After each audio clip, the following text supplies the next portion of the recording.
I'm Donald Trump, and I approve this message. My administration will take all necessary steps to safeguard our citizens from this threat.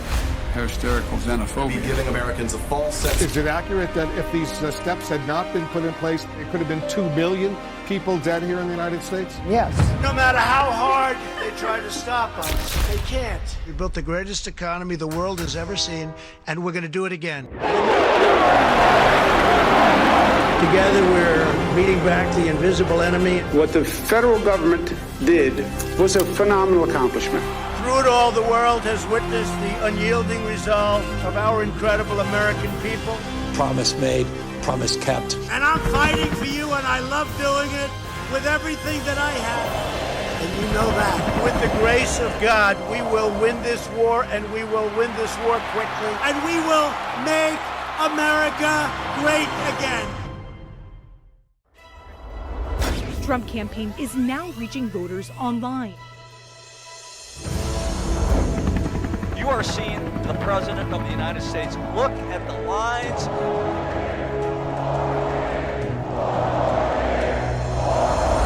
You join our movement. A lot of President Trump supporters here. Greatest movement in the history of our country.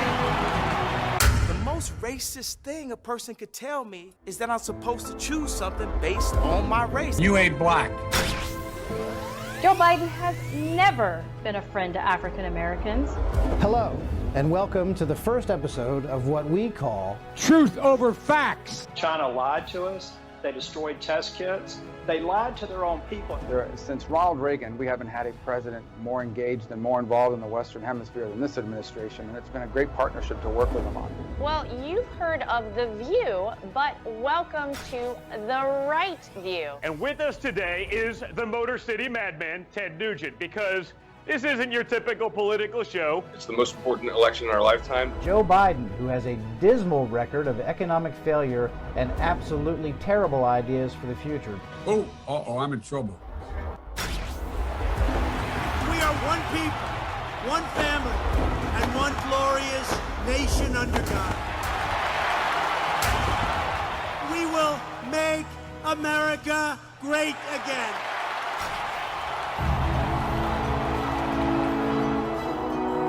Welcome to Team Trump Online.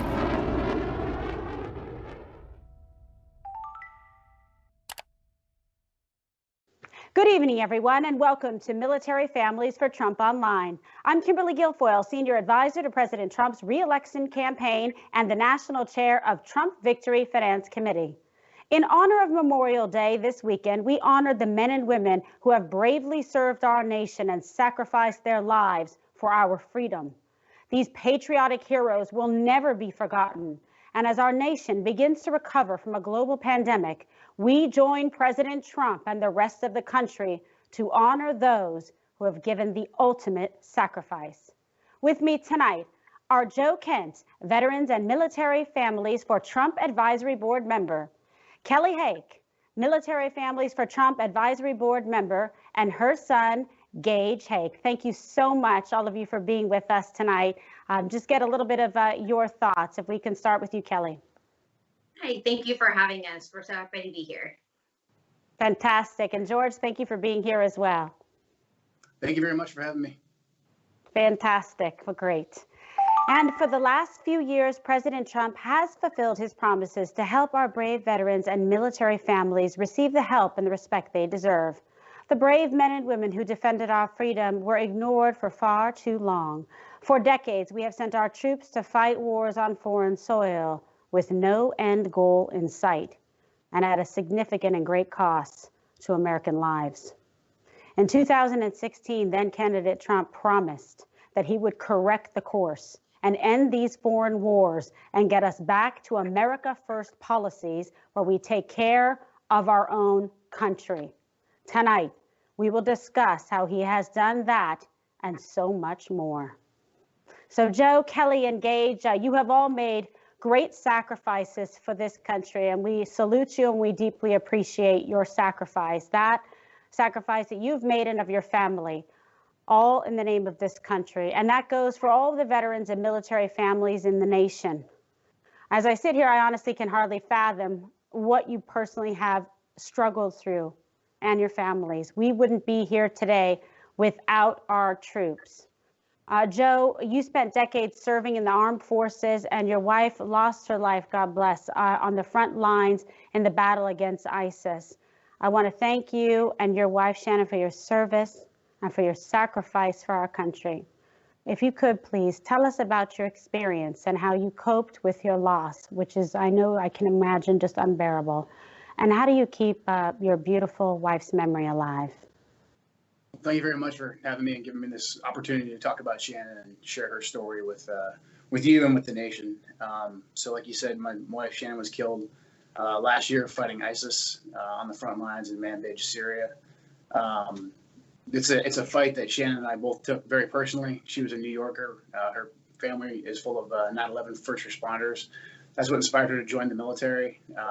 I've been in the military for a little bit myself when 9/11 happened, and we both made fighting on behalf of our nation our life's work. So when Shannon was killed, I knew that she was exactly where she wanted to be, serving with the folks that she felt passionate about and going after ISIS. So as painful as it's been to lose Shannon, I understood that she was where she wanted to be, taking the fight at the enemy. So I've tried to keep that positive message alive, that she was going after our enemies like she wanted to. So I share her memory every day with whoever I can, but especially with our two young sons. They're both 1 year old and 3 years old when she was killed. So we talk about her and talk about why she went and deployed and why she went and fought nearly every day. It's so important, I think, to do that and to make sure that your children that you have together really know and love and have that cherished memory of their mother in their heart, that they carry it, with them every day, when they wake up in the morning and they go to bed at night, that they have that love and pride that they had such an incredible mother who, God bless, is, looking over on them from heaven and looking after them. So, I know in a sense, I grew up without a mother. My brother and I, he was 8 and I was 10 when we lost our mother to leukemia, not at war. But it's, I know what that's like and how important it is to keep that memory alive. So I feel for you, and the nation is so grateful to have you and to have had, Shannon fighting on our behalf. So God bless and thank you so much. And we're there for you in heart and in prayer and in spirit. And Kelli and Gage, you both have suffered through similar circumstances. Kelli, I know you lost your husband, and Gage, you lost your father. It truly is an unbearable loss.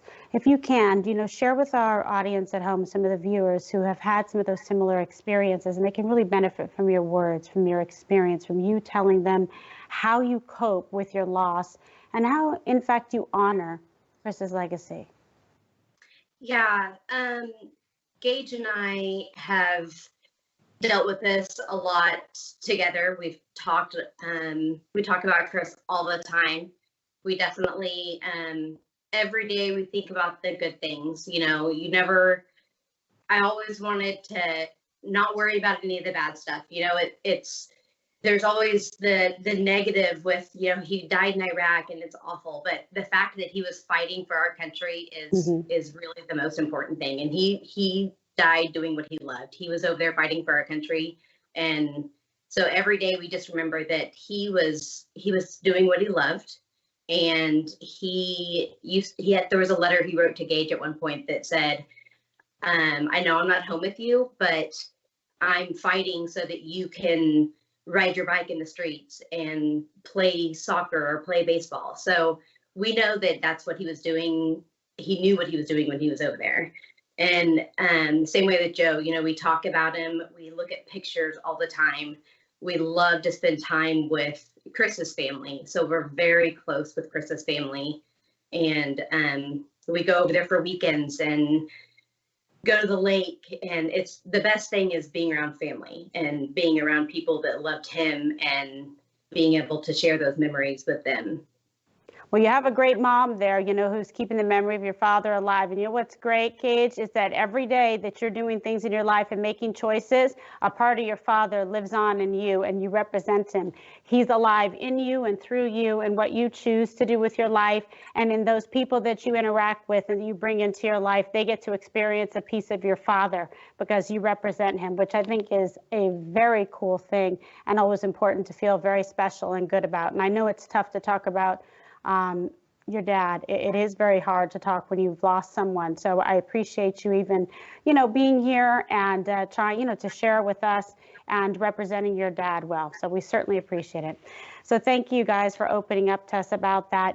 Honestly, when you think about it, your willingness to share these memories, it touches all of our lives, and it helps us understand the sacrifices that military families make every single day.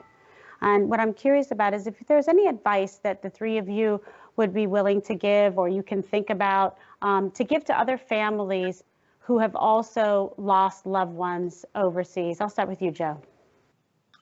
Yeah, it's hard to give people specific advice on something so personal and challenging. True. But what's really helped me is conversations that Shannon and I had prior to me deploying, where I said, hey, if the worst happens and I don't make it home, like I don't want you to live in sorrow. Just honor my memory, do the best you can to stay happy, because that's why we're fighting. And as I was driving Shannon to the airport, she reminded me of the same thing. So, I mean, I think that's a common theme with everyone who goes forth to fight our nation's enemies, is that they're doing this because they want a good life here in the United States. So everyone should be aware of the sacrifices that are being made, but also enjoy the freedom provided by those that have sacrificed. Absolutely. And it's true. Whenever you think, like, if somebody could come back to us and say they would want to make sure that we were happy, that we were living our best life, that, we were making most of this life, because as we know, and the three of you know very painfully, is that, this life sometimes is a bus stop, right? It's very quick. Things happen before you know it. And so, what would you do and say to someone that you love today? If you knew that was maybe the last conversation that you would have with them. That's how you should treat your loved ones and your family, I think, every day. And it's nice to have those nice memories. It's good that you have that memory, Joe, of your conversation with Shannon and how much she wanted you to be happy and, to live your life and do things that you believe in. And by the way, also including opening up like you're doing here to help other families in need that might need that experience and that commonality by being able to share and hear some of these, experiences. Kelli, how about you? What advice would you give? I first off, I would like to say, Joe, I have the exact same memory. Like, I remember riding in the car and Chris saying the same things to me. I got the chills when you actually said that, because I have the same exact memory. But I would say to families who are in the same kind of situation is to talk about it, be open and honest, and talk about your feelings, talk about what's going on with you, talk about how it's made you feel. I mean, in this situation, at least for Gage and I, you're not just losing your husband or father. We were losing, we were stationed in Georgia. So we were living in Georgia away from our family. So we had to move from Georgia to Oklahoma. So you're kind of losing everything at that point. And I would say just find someone to talk to and find someone that you can really depend on to be there for you and your children. Such good advice. It's important the people you surround yourself with, to honor the legacy of those you've lost, and also to just live life going forward, making good choices with people who are really going to be there for you and support you. Thanks you guys so much. We're going to take a quick commercial break, but we're going to be right back with more Military Families for Trump Online. Stay with us.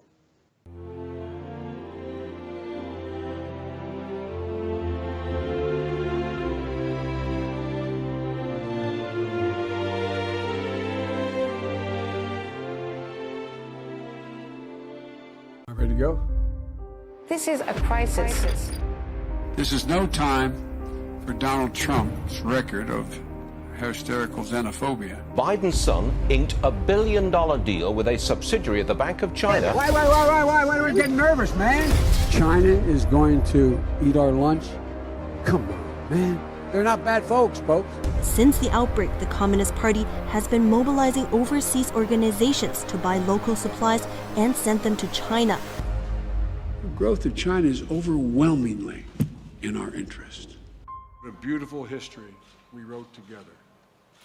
Banning all travel will not stop it. The president is right. That travel restriction on China, as every public health official we've talked to said, bought the country time. Hysterical xenophobia. Xenophobia. Joe. I complimented him on dealing with China. I'm not going nuts.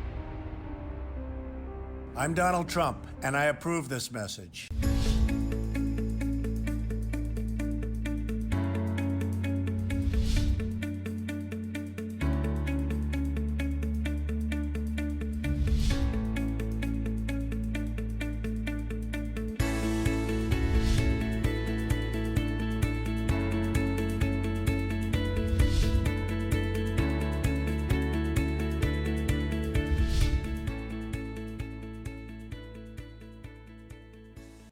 Welcome back to Military Families for Trump Online. I'm Kimberly Guilfoyle, and I'm joined by Joe Kent, Kelli Hake, and her son Gage. We just heard from these three patriots who have sacrificed for our country and how they keep the memories of their loved ones alive.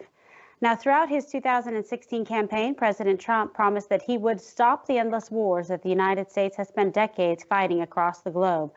Despite the naysayers who predicted it would take years to destroy the ISIS caliphate, President Trump has done exactly that. And just as an example, he did what the Obama-Biden administration refused to do and took a stand against Iran's tyranny, even killing the terrorist leader, Qasem Soleimani, who was responsible for many American deaths throughout the years. Now, Kelli and Gage, I know you two are both passionate about this issue as well. What are your thoughts on President Trump's tough stance against Iran? And can you tell our viewers more about what you've been working on regarding the banks that helped fund Soleimani's terrorism? I'll start with you, Kelli. Yes, so we are very happy that President Trump got Soleimani. We did a little happy dance around our living room when we heard back in January. It definitely started off our year amazing. So go President Trump. We're very happy about his very hard stance against Iran, of course.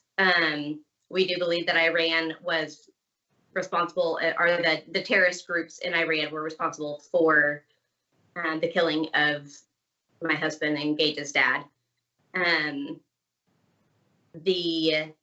What you're talking about the banks. So we have a lawsuit right now that is being worked on, and we can definitely use all the help we can get, but it is saying that the banks were laundering money to fund Soleimani and its proxies, basically to help them get all of the weapons and the travel expenses, all the money they need to carry out the war on terrorism that they are doing. Basically everything that they need to kill American soldiers, they're getting it through these banks, and the banks know what they're doing. And so we have a lawsuit right now against those banks. My goal for this is to tell them you have to stop. If the banks are not going to fund these terrorist groups, then they're going to have a lot more difficult time killing our soldiers. So if we can get that out there and we can make sure that these banks can't keep doing this, then hopefully we can shut down some of these terrorist groups. It's so true. You know, I'm a former prosecutor, and one of the things we would do in prosecuting cases, whether it was, RICO cases or gang cases, you follow the money. You go to the banks, you find out, you trace where the source is that they're getting the funding, and you cut it off. And that's one of the financial weapons we have to be able to utilize in our arsenal to be able to shut down terrorism, because they have to have money to fund their operation. So what you're doing is incredibly smart, and it's a really good way to save other American lives, because if we can choke them off in terms of their financial capital, then we can help stop their operations, and they get essentially choked out. I want to bring Joe in on this. People have tried to criticize President Trump for Soleimani and other terrorists that he's taken out, and look what he did with ISIS. Everybody said it couldn't be done. I mean, that is kind of leadership and decisiveness, and being able to honor the people that are in the field, that are in the arena, to be able to give them the authority to make those decisions and execute, when before there was so much red tape and bureaucracy, and get Washington, D.C. lawyers involved. When people are in the theater right there, special operators ready to act on like a high value target. Look what he did. Others could have taken Soleimani out, but they didn't. President Trump had the resolve to do so. Yeah, absolutely. President Trump's resolve and decisiveness to kill Soleimani before he killed even more of our soldiers should be absolutely commended. I mean, there was lots of folks who said that there was no actual imminent threat against U.S. forces, and that's just completely false. Soleimani's whole playbook was to let us defeat ISIS so he could seize all the terrain in Iraq, which he was well on his way of doing. And then starting last December, when he killed an American contractor and then laid siege to the U.S. embassy, he was trying to kick us out of Iraq. By killing Soleimani and with him Abu Mahdi Mohandas, another mass murderer, American blood in his hands, U.S. designated terrorist. President Trump really flipped the table on the Iranians. They saw that not only would President Trump use max economic sanctions, but he would also take their leaders off the battlefield. The Iranians, because of the Bush administration and the Obama administration's a lack of will of going after them, they waltzed around Iraq, Iran, all throughout the world, like no one would touch them. And Absolutely. No one would until President Trump said, hey, if you guys harm one American, I will take action. And they didn't believe him. He gave them plenty of chances. He demonstrated incredible restraint until the time they drew U.S. blood. And then on his watch, President Trump took decisive action and took out Soleimani and Abu Mahdi Mohandas, which is exactly what President Trump did against ISIS as well. President Obama, for various reasons, mostly because he wanted to cut his deal with Iran, did not want to touch any issue in the Middle East. He politically knew that Iraq and Syria really wasn't on his record because he didn't vote for it as a senator. So he let everything there fester. He let ISIS take over 2 countries, take over large swaths of Libya. And he pretty much knew that since that happened in his second term, he could pawn it off on the next guy. Well, the next guy was President Trump, and Trump knew that he had to get it taken care of. So I deployed to fight ISIS in 2016, and we were at a standstill. ISIS was very beatable, but there was just no actual guidance to destroy ISIS. Everything was very much in this containment phase, which pretty much to folks who've never been to war means we still need you to go, we still need you to fight and die, but we don't have a plan to win, and we really don't care that much. It's a very demotivating thing to hear for 8 years. Of an administration. So when President Trump came in and, like you said, enabled the commanders on the ground to make the hard calls to go ahead and defeat ISIS, Trump said, hey, I want ISIS defeated, take Raqqa, take Mosul. He enabled the military to do just that, which is exactly what we need from a commander-in-chief. Absolutely. It's so true. And I love that you ended that sentence on commander-in-chief, because you really have to think about it. When people are at home watching this, think about who you want as your commander-in-chief. Who are you going to vote for on November 3rd? When you wake up in the morning on the 4th, President Trump wants to bring our troops home safely, bring them home to their loved ones, to their mothers and fathers and brothers and sisters, wives and husbands. And I want to ask both of you, why do you think it is so important to get out of these, quote, endless wars and return our troops to the homeland? I'll start with you, Kelli, and then Joe. For me, I just hate to see all the deaths if they're unneeded at this point. I don't know that much about the military, but for me, it's definitely getting them home to their families, getting them home to be able to spend these times with their children and have their birthdays at home with them. Getting them home. That's just, bring them home and let them spend time with their families. Yeah, it's so true, Joe, because there were so many intractable wars. And when you think of even like, Afghanistan, I mean, the whole positioning there is just so untenable, just even from the geography and the topical, the way that the area is with all the mountainous regions. It's just very difficult. It's complex. Everybody's gone in before and tried to take it over, the Russians, et cetera. These battles need to be fought, but it needs to be smart. You just can't leave it open-ended, with no game plan, with no, mission statement of anything about what you want to try to achieve. Yeah, that's absolutely correct. I think part and parcel to ending the endless wars, people need to remember why we got into these wars. The obvious answer is 9/11. We went to Afghanistan to get rid of Al-Qaeda and get rid of the Taliban that supported Al-Qaeda all those years ago. Quickly thereafter, 9/11 and our initial response, we deviated from that and went on this nation-building experiment led by the Bush administration, and then it was a bipartisan effort championed in the Senate by Joe Biden. So Biden's had a dry run at this. He supported Bush's disastrous moves to extend these wars into Iraq. So true. Biden is Bush in Democrat clothing. Let's be honest. In terms of supporting these endless wars. Yeah, he absolutely is, and that's why I've been a supporter of Trump since he hit the national stage in 2016. When he initially turned his ire and his criticism against the Republican Party that he was running as a part of, he said, "Hey, look, we've gotten it wrong too," and that honesty from a politician is extremely refreshing. Because when something fails, like nation building does, you can't continue to do it. The Bush administration tried for 8 years. Like I said, Obama knew that a lot of this wasn't on his record, so he pawned it off onto Biden. And we continued the same exact techniques, the same exact strategy. There was some different, we used different words here and there, but really we just remained in these places trying to rebuild these nations in our image, nation building or whatever you want to call it. And we didn't get anything out of it. So Trump saying that he wants to get us out of these wars, that's what won him my vote, and that's why I think people should vote for him going forward in this coming November. That is so important. See, because for you, that was a single issue that you said, wait a second, it's a defining issue that I'm really happy to cast my vote for President Trump, and he hasn't disappointed, let's be honest. Because you know what? President Trump, he isn't a partisan. Right. He thinks about what the right thing to do is with every issue that he faces. He approaches everything. He is a problem solver. He is solution oriented, and he has tremendous respect for families and for the military. I think more than anybody that's preceded him, he loves the military. He loves the veterans, and he appreciates and values American life. And God bless him for that. All right, thank you guys. That was fantastic. We're going to take one final commercial break, and we're going to be right back for more with Military Families for Trump Online. Stay with us.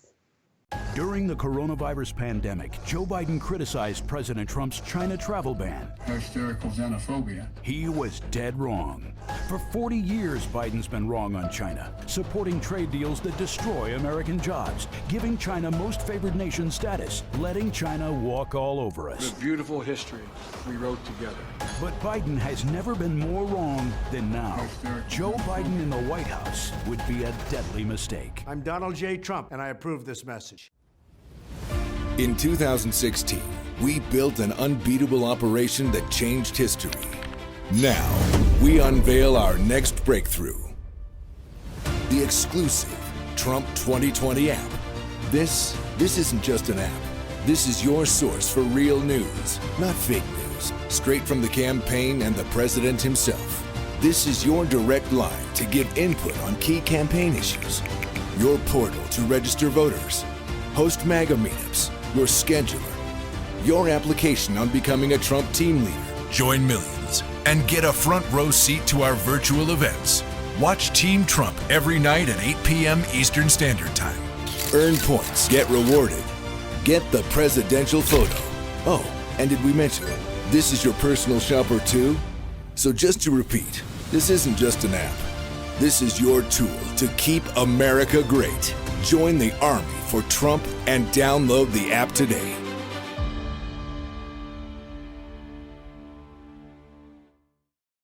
If you have a problem figuring out whether you're for me or Trump, then you ain't black. And you ain't black. And you ain't black. And you ain't black. It was hurtful to hear you talk about the reputations of two United States senators who built their reputations and career on the segregation of race in this country.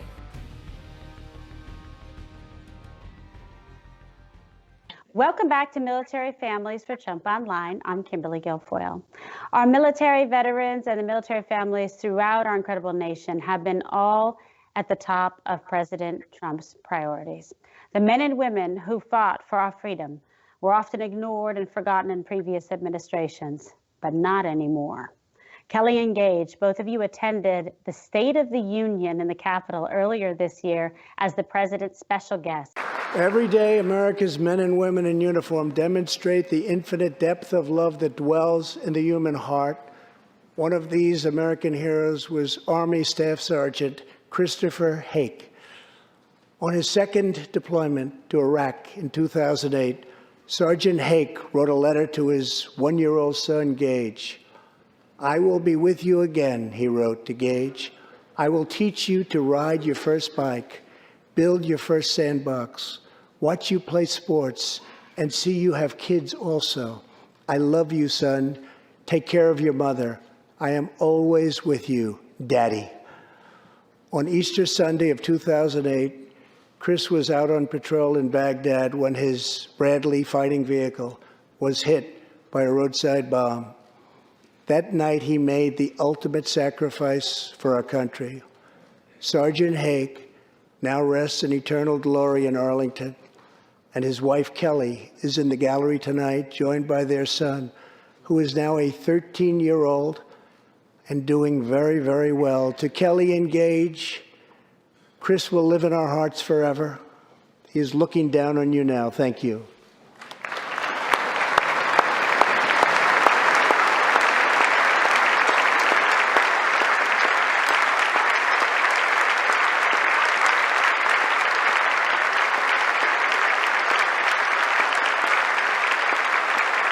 What was it like getting to meet the president, Gage? It was pretty sweet. Just getting to like see him in person was pretty awesome. Yeah, versus on TV or in the rallies. How did it compare, like with seeing him on television versus meeting him in person? He's very friendly. He's very nice, isn't he? Yeah, he was really nice. Really nice. What did he say to you, sweetheart, if you can remember? I don't really remember. It just all happened, but it's a big moment, right? You meet the president and you're like, oh my gosh, maybe mom remembers. Do you remember what it was like or what he said to Gage? I honestly don't remember. So you were starstruck too. I can imagine. Also starstruck. All I remember is that he told my daughter how beautiful she was like 3 times, and so we were just like, oh my gosh, yes, you're so nice. Oh, he's very sweet, such a warm person, you know, and he loves families. He's the best. I mean, I know him. He's my friend, you know, for 15 years, and I really treasure our friendship. I'm so happy and feel so incredibly blessed that this country can get someone like President Trump to be able to lead the way and really have our back. You know, and that's why I do what I do with the campaign, to have his back, because he is so good to people. He loves the military and the veterans. I come from a military family. My father served in the Army as well. And I just, you know, I have such respect for what he's done in terms of honoring our veterans and bringing our troops, you know, and our family members home safe. So that is just immeasurable in terms of, you know, the gratitude I know we all feel for him. And, you know, Joe, throughout the last few years, President Trump has passed new reforms to ensure that our veterans and our military families receive the help and the care that they deserve. He has signed the Mission Act, which is the Veterans Appeals Improvement and Modernization Act, and the Veterans Affairs Accountability and Whistleblower Protection Act to reform the VA, which was in desperate need of reform. Now, just last year, the president signed the National Defense Authorization Act, which was entitled to give our troops a 3.1% pay raise, in addition to improving military education and child care.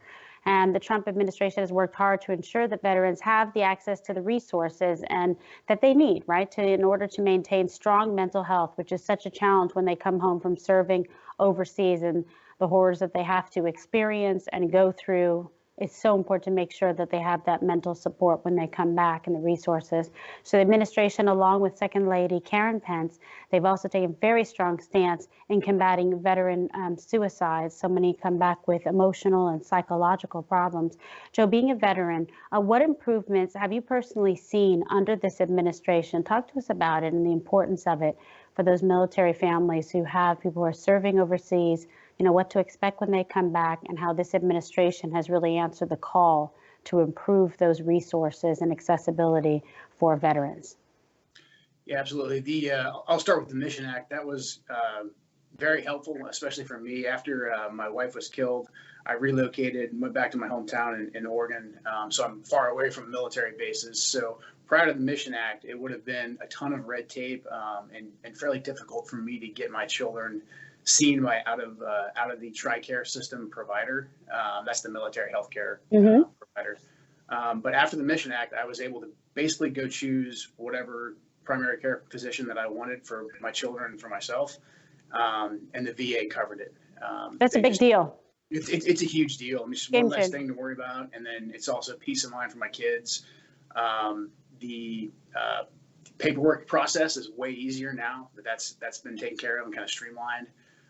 All the health care and veterans care that you mentioned is incredibly critical, because I think what a lot of folks who maybe aren't tied to the military don't realize that the global war on terror has been fought kind of by the same people over and over again. There's some folks that have only done one tour, but for the most part, it's a very professional force. So people go and they redeploy and they deploy all over again. So having the family taken care of and having child care, especially for the spouses, is critical.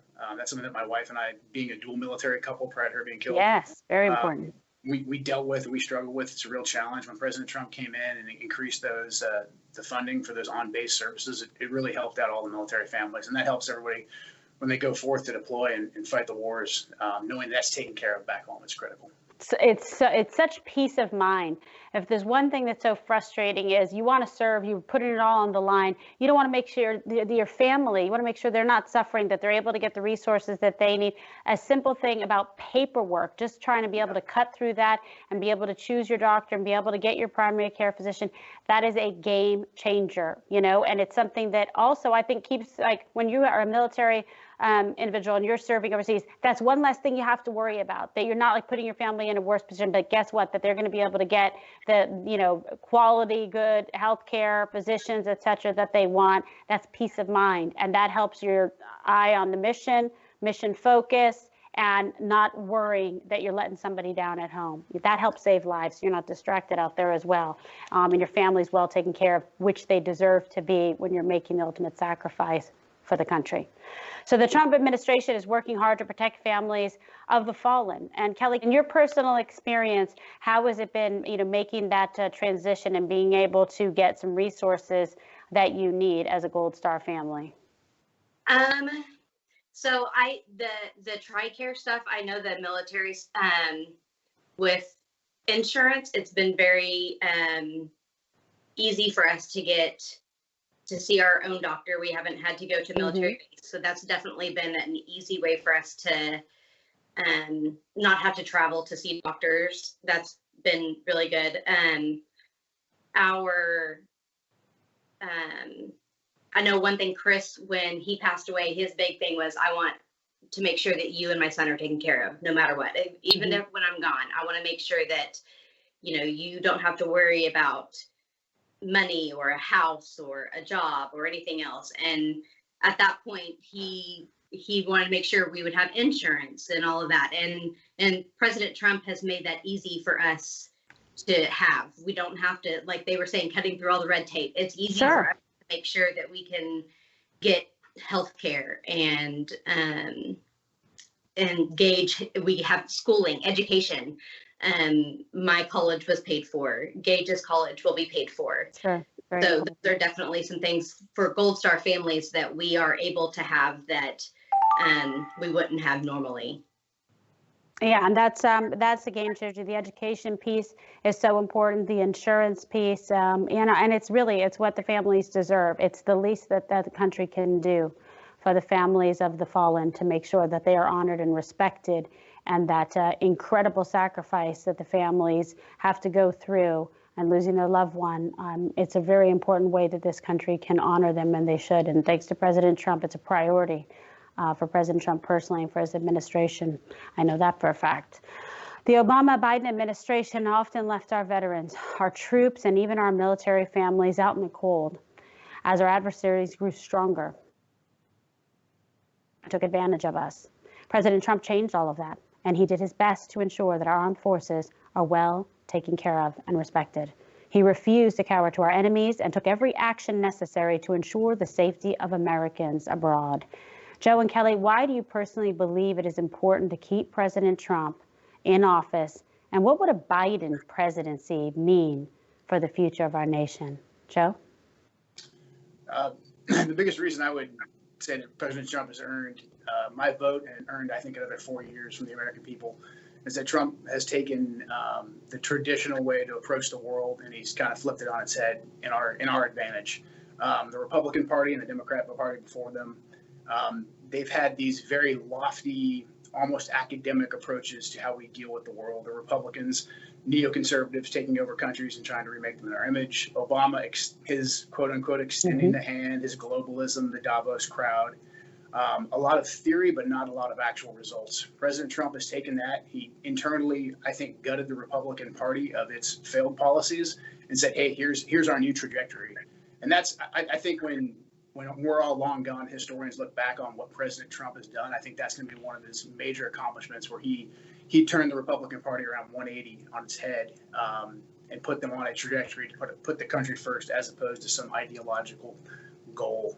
So that's been huge. Him attempting to get us out of the endless wars. I think he's hit some snags, but I think he's going to pull us through. The snags have been that there's folks within the government. The government's a huge organization that don't support his agenda, and they'll drag their feet every step of the way. We've seen that when he tried to pull us out of Syria. Yeah. Every time Trump tries to get us out of a war, we hear the very loud cries from within the party and without outside the party.